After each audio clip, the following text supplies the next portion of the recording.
ruushka gobolka Moscow magaalada Moshaïsk. Kaniisadda Joachim iyo Anna. Waxaan galnaa gudaha kaniisadda.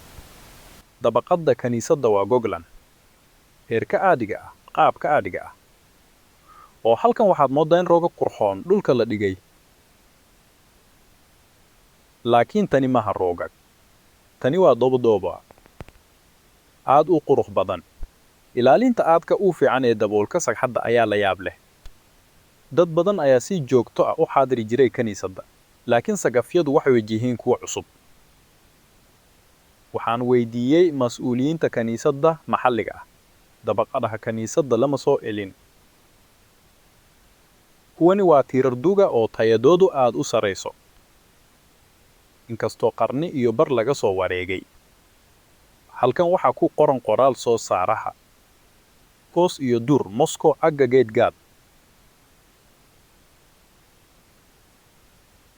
Dab ahaantii tani ma aha soo saaraha, laakiin wakiilka iibka.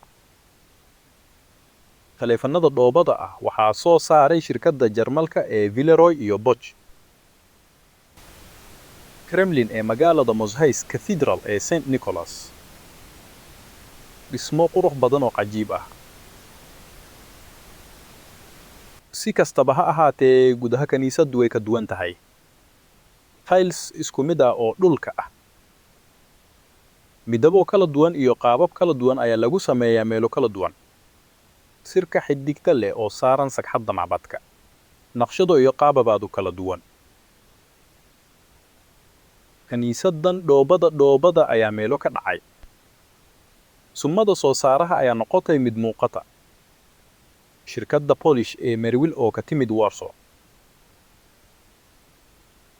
Shirkadda Jarmalka ee Villeroy iyo Bosch.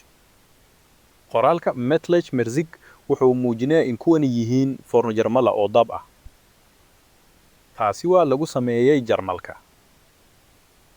Ducada ilaa waxay soo baxdaa si aad u wanaagsan haddii rumaystayaasha Ruushku ay ku istaagaan muraayado tayo sare leh oo qurux badan.